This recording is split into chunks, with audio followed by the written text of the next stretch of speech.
Who was Charles Darwin? By Deborah Hopkinson. Illustrated by Nancy Harrison. Who was Charles Darwin? Charles Darwin took a 5-year trip around the world on a ship called the Beagle, but he liked staying home best of all.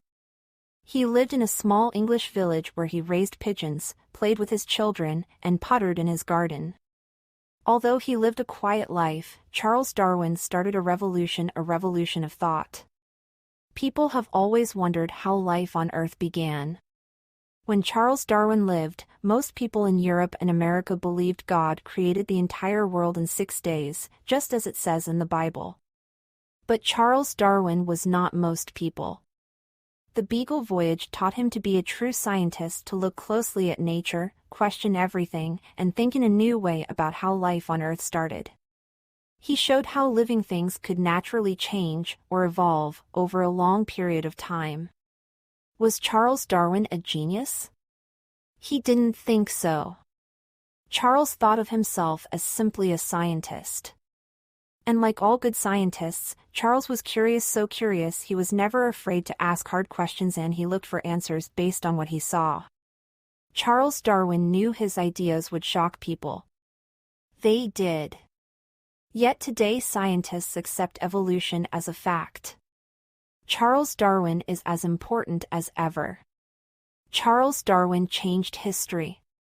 How did he do it? Chapter 1. An ordinary boy. Charles Robert Darwin was born on February 12, 1809, in Shrewsbury, a small village in England. His family was well off. His father was a respected, successful doctor. His mother, Susanna, was a daughter of Josiah Wedgwood, who owned a famous china factory. The Darwins lived in a large house called the Mount. It was near the River Severn. Charles loved his home. Even as a boy he was curious about nature. He spent hours in the family garden. Once, his father asked Charles to count the peony blossoms in the garden. Chapter 1. An ordinary boy. Charles Robert Darwin was born on February 12, 1809, in Shrewsbury, a small village in England. His family was well off. His father was a respected, successful doctor. His mother, Susanna, was a daughter of Josiah Wedgwood, who owned a famous china factory. The Darwins lived in a large house called the Mount. It was near the River Severn. Charles loved his home. Even as a boy he was curious about nature. He spent hours in the family garden. Once, his father asked Charles to count the peony blossoms in the garden. Charles counted 384 flowers. Already Charles was learning to look carefully at nature. Charles liked climbing trees, watching birds, and taking walks. He played and fished on the banks of the river. Best of all, Charles loved collecting. He collected stones, pebbles, and bird eggs. He made sure to take only one egg from each nest. When he wasn't exploring or collecting, Charles curled up with a book. Charles's mother died in 1817, when he was only 8. His 3 older sisters and older brother stepped in to help care for Charles and his little sister, Catherine. During this time in England, many boys were sent to live at school. When Charles was 9, his father sent him to nearby Shrewsbury School. Charles hated it. He didn't like sleeping in the crowded dormitory. He wasn't good at memorizing. Whenever Charles had to learn a poem, he'd forget it 2 days later. Charles also missed home. He was very close with his older brother Erasmus. He was glad his school was only a mile away. Sometimes in the evening Charles would sneak out. Charles would race home to see his family and Spark, his dog. Then he had to run fast to get back before the school doors closed for the night. Luckily, he was a fast runner. At home, Charles and Erasmus had their own chemistry lab. The lab was in a tool shed in the garden. Charles loved doing experiments so much, his friends called him Gas. One day, Charles's teacher found out about the lab. He said Charles was wasting his time. He called the experiments useless. How wrong this teacher was. Charles's father hoped both his sons would find good, respectable professions. He wanted them to become doctors, like him. Erasmus was sent to medical school in Edinburgh, Scotland. And since Charles hated Shrewsbury School so much, Dr. Darwin let Charles go too. He hoped that Charles would make something of himself in Scotland. In 1825, at age 16, Charles began taking classes at Edinburgh University. After watching 2 operations, Charles knew medicine wasn't for him. But, partly to please his father, Charles kept going to classes. Surgery in Charles Darwin's time. I saw 2 very bad operations, one on a child, but I rushed away before they were completed. The 2 cases fairly haunted me for many a long year. Charles Darwin. In the mid-1820s, when Charles was in medical school, operations were still performed without anesthesia or painkillers. For centuries, doctors had searched to find ways to deaden the pain of surgery. They tried alcohol and substances from plants, such as opium from poppies. Sometimes they hit patients to knock them unconscious. But nothing really worked. Then in 1844, Horace Wells, an American dentist, discovered that nitrous oxide could help prevent pain when someone's tooth was pulled. And in 1846, in Boston, a patient was given sulfuric ether, a gas, during surgery. The surgeon removed a tumor from the man's jaw and the man didn't feel any pain. A new world of medicine had begun. When Charles went home for the summer, he didn't dare tell his father how he felt about medicine. Instead, he spent all his time hunting and writing. Finally, after his 2nd year of medical school, Charles confessed that he didn't want to be a doctor. His father was angry. He worried that Charles would never amount to anything. What next? Charles had to have some profession, so Dr. Darwin sent him to Cambridge University. Charles would study to be a minister in the Church of England. Being a minister was a respectable career. And since many ministers at that time studied nature, it seemed a good choice for Charles. Charles still enjoyed science and nature best of all. His favorite hobby was collecting beetles. Years later, Charles recalled a funny story about his beetles. One day he saw 2 rare beetles and grabbed one in each hand. Then he spotted a 3rd new kind. He couldn't bear to lose it. So Charles popped the one in his right hand into his mouth. Suddenly it shot out some bitter fluid. Yuck! It stung so much that Charles spit it out as fast as he could. He dropped the 3rd beetle, too. After all that, he ended up with only 1 beetle. Charles's favorite professor at Cambridge was John Stevens Henslow. Professor Henslow taught botany, the study of plants.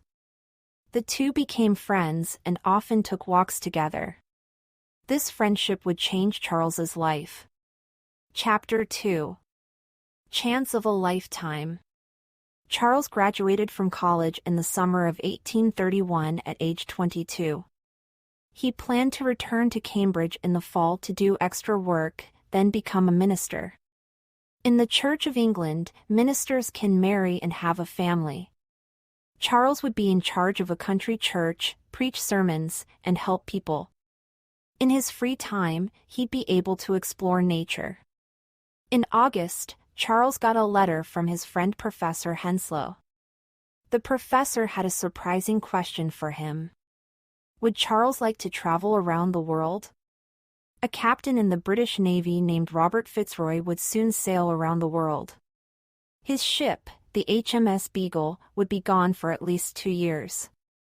There were several reasons for the trip. Great Britain wanted to do more trading with countries in South America. The captain and his crew would make maps of the ocean waters around South America so other ships would know the best routes to take. Captain Fitzroy liked science and nature. He wanted to bring along a naturalist, someone who studies nature. The naturalist would have to pay his own way. But he'd be able to collect plants and animals. Captain Fitzroy also wanted someone to talk to and share meals with on the voyage. It wasn't proper for the captain to be friends with the sailors under his command. Professor Henslow knew Charles loved nature. And Charles had a pleasant, friendly manner. He'd make a good companion for the captain on the long, lonely trip. Charles rushed to ask his father's permission. At first, Dr. Darwin didn't approve. What about the danger? What about Charles's plan to become a minister? Wasn't he ever going to settle down? It all sounded like a wild scheme. Charles's heart sank. Traveling on the Beagle seemed much more exciting than being a minister. And although sea voyages could be dangerous, Charles didn't think his father needed to worry. Luckily, Charles's uncle, Josiah Wedgwood, helped persuade Dr. Darwin to say yes. Charles packed his things and said goodbye to his family. In October of 1831, he went to Plymouth, England. Circumnavigation, going around the world on a ship, was fairly common by Charles's day. 300 years had passed since Ferdinand Magellan first circled the globe in 1522. For the Beagle, however, there were many delays. First, the ship had to be repaired. Then the weather turned bad. Charles could do nothing but wait. To help pass time, he began to keep a diary. Charles decided to keep a journal of his entire voyage. At last, on December 27, 1831, the Beagle set sail. The Beagle was 90 feet and 4 inches long. 74 people lived on board, including 10 officers and 38 seamen. The boat carried drinking water and food, including about 6,000 tins of preserved meat. There were no refrigerators then. Not 1 inch of room is lost, Charles wrote. Charles had to share a small room, called a poop cabin, with 2 officers. His sleeping hammock was strung up over a table. During the day, the officers used the table to work on their maps and charts. Charles shared the same space. On his first try, Charles couldn't even climb into his hammock. It kept swinging away from him. Finally, he got in. But to stretch out his feet, he had to take out one of the drawers built into the wall. It was a tight fit. As it turned out, Charles spent a lot of time in his hammock. By the second day at sea, he got seasick. Charles suffered terribly during most of the trip. Charles once told a friend, "I hate every wave of the ocean." The Beagle's first stop was the Cape Verde Islands. These tropical islands lie north of the equator, about 500 miles off the western coast of Africa. The Beagle had been at sea for only about 2 weeks. But already Charles felt as if he'd stepped into another world. Everything was new and different. Charles saw coconut and orange trees.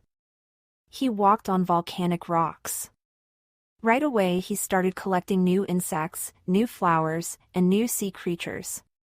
Charles also became curious about how the island had been formed. Before leaving England, Captain Fitzroy had given Charles a new book called Principles of Geology by Charles Lyell, a geologist. Geologists studied the history and structure of the Earth. At the time, people believed that God had created mountains, continents, and oceans in the same way God had created living things. But Lyell said something different. He proposed that the Earth had been formed over a long period of time, through natural processes, such as volcanoes and earthquakes. Charles was fascinated by Lyell's bold thinking. Now, sitting on the island beach in the hot sun, Charles had a wonderful idea. He would observe all the plants and animals and places he saw on his trip. He'd collect specimens, explore, and ask questions. Perhaps he could write a book, too. Maybe he could discover new ways to look at the world.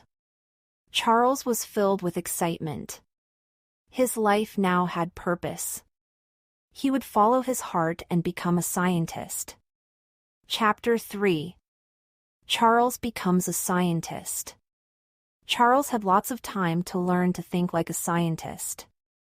The Beagle voyage was supposed to last 2 years. Instead, it lasted 5. During those years, Charles was at sea for only 18 months. The rest of the time, he explored or hunted. When Charles was on land, the Beagle would usually be sailing nearby, charting the ocean waters. In South America, Charles made 7 long trips, traveling hundreds of miles on horseback. He also made dozens of shorter trips, including hunting trips. Since he was a good shot, he often brought back fresh meat for the crew. Whenever Charles explored, he scribbled notes in a small notebook. Back on the Beagle, he used his notes to make longer entries into his diary. He also worked on his plant and animal collections. He examined small creatures under a microscope. He dried and preserved specimens. He cleaned and numbered bones. The sailors made wooden barrels, boxes, and crates for all his specimens. Charles learned from Captain Fitzroy and the other officers. He noticed how carefully they kept their logbooks. Charles tried to keep detailed records, too. This helped him become a better scientist. In any experiment, a scientist must pay attention to every detail. To catch sea creatures and tiny marine plants, Charles made his own net. He trawled it behind the ship. Charles was proud of his invention and made a sketch of it in his diary. When he wasn't too seasick, he sometimes helped catch fish for dinner. Charles made his first major discovery in September 1832, 9 months into the voyage. One day, he and Captain Fitzroy were in a small boat exploring the coast of Argentina. Charles caught sight of something that looked like a pile of bones, almost hidden by clay and soft rock. Charles wondered, could these be fossils?